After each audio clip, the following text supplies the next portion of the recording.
You ask Tiger to solve. This deals with linear equations with one unknown. The final result is x equals -9/8. Let's solve it step by step. Simplify the expression.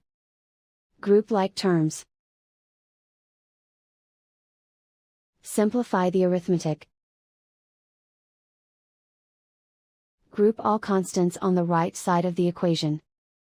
Subtract 9 from both sides. Simplify the arithmetic.